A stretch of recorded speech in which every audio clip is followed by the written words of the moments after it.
info video. Today we're asking the question of what if Omaha's streetcar network had survived 1955? The year 1955. The problem: the Omaha streetcar is dying. The solution: give it more money. Sounds like a great idea. With the best of intentions, what could possibly go wrong? Alright, before we can discuss how in an alternate reality streetcars come back stronger and better than ever, we'll first be discussing the actual history. And during the Second World War, in an effort to save gas, public transportation and streetcars especially became wildly popular among Americans in the Omaha metro area. However, after the war, there was no longer a reason to conserve resources for the streetcars and other public transportation systems, so they became horribly underfunded and fell into disarray. And instead, Americans preferred to travel by forklift. And in 1944, the city and state governments proposed a freeway to connect downtown to Florence.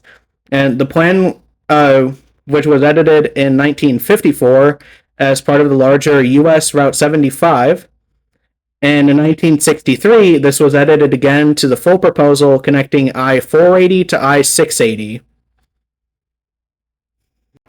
Alright, welcome to the intersection of 26th and Lake Street.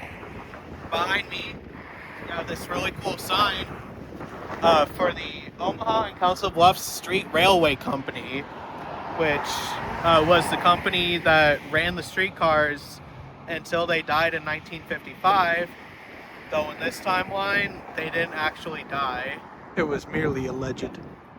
And also, so for why the sign is here at this random intersection, it's because if we move behind the sign, you'll see whereas now the Omaha Fleet Management, but was until they demolished it in 2017. Like cowards. Yeah, was the original streetcar barn. So, yeah, pretty historical for the streetcar spot right here. And also, right over there is the North Freeway, aka the worst road in Omaha, which they put up in the, I believe, the 60s, and basically demolished this entire neighborhood. As well as here at Lake Street was the end of Interstate 580, which was the most useless interstate in the entire state of Nebraska, because all it did was serve two exits here in Hamilton before going to join up with 480.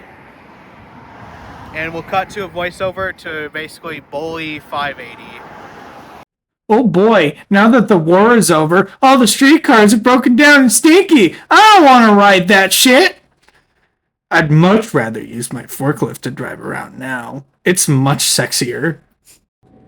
This problem was only furthered with the signing of the Interstate Highway Act of 1956 by President Eisenhower. We need to invest in private modes of transportation so the country makes more money in the auto industry and create jobs by building the highway system.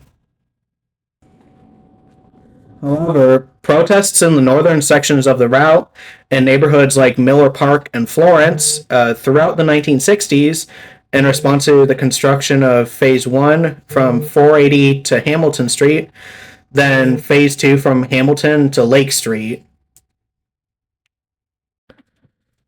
Save our neighborhood. Angry emoji.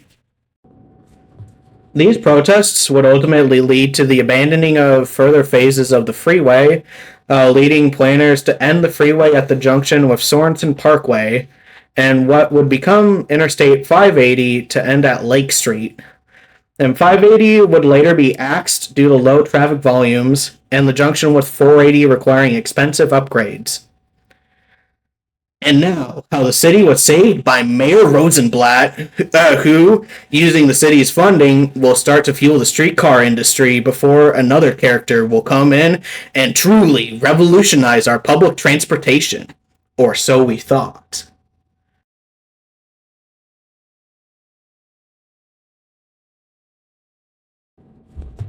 I've decided to withdraw the city's support for the North Freeway plan, and will use this money to maintain our remaining streetcars. We need to continue investing in public transportation, benefiting the poor and disabled, instead of the highway systems benefiting the individual. Now, even though Rosenblatt had good intentions, his plans did not work out exactly, and the streetcars remained outdated and less convenient than private cars, meaning ridership leveled out at not much more than the Reliant, following the city entering a period of chronically underfunding the streetcars. After all my efforts, I've decided to step down from being mayor of Omaha. Hopefully the person who replaces me will do what I couldn't and fix the streetcars of this great city.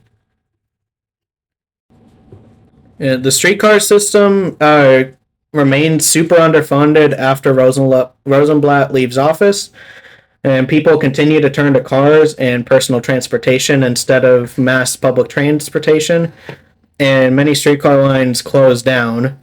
And the only neighborhoods where the streetcars are still functioning are low-income neighborhoods in North and South Omaha. And these neighborhoods tending to be composed primarily of people of color, which could explain the income disparity and the continued need for cheap public transportation. By the year 2000, only 4 streetcar lines remain in North Omaha. But it's time for someone to come in, take over, and improve the public transportation of this great city. At the turn of the century, and at a critical point in the city, a new mayor has just been elected that will turn the streetcars around for the better.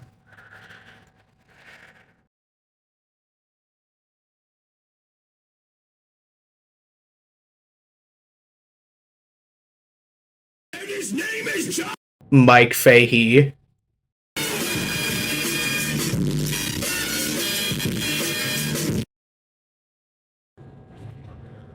Under my lead, a new age of transportation will come, and all will have access to affordable and adorable public transportation.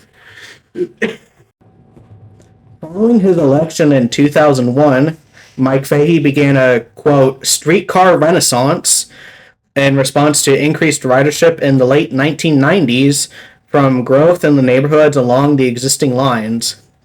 This began with the merger of the Omaha and Council Bluffs Street Railway Company and Metro Area Transit, operator of the city's bus network, into Metro Transit, which was completed in 2010. Following this came the modernization of the Farnam Street line and conversion to support light rail.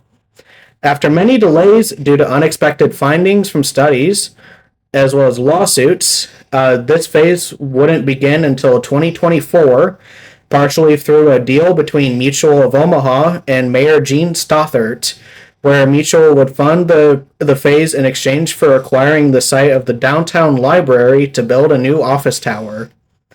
This phase has become very controversial due to the large amount of construction on the line, leading to businesses losing a lot of revenue, especially in Midtown Crossing and the Blackstone District, where there are many local businesses reliant on walk-ins, as well as the public did not have a say on the project.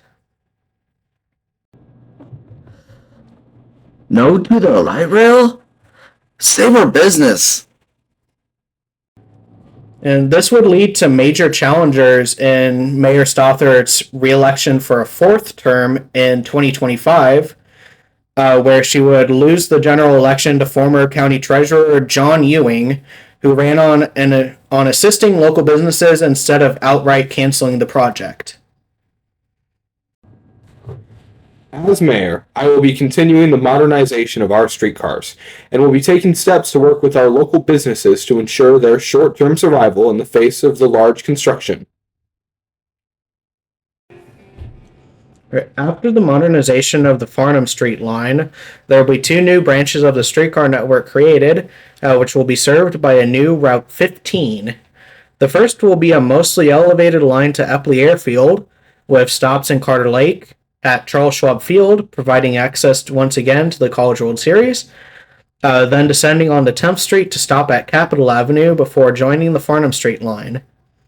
On the map, blue dots represent elevated stations, and black dots represent in-street stations. The other branch will take the 15 west onto 42nd Street through UNMC before turning west onto Center Street, where it will stop at major streets before ending at the relatively new shopping and transit center, Exarban. Both of these branches are scheduled to begin following the completion of the Farnam Street modernization. As well, the Center Street branch is being subject to review due to public demands that its construction not be nearly as disruptive as Farnam Street.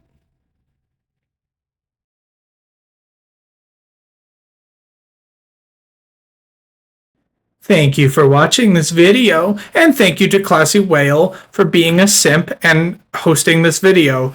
As always, make sure you like and subscribe so we can punch Ryan in the face this week.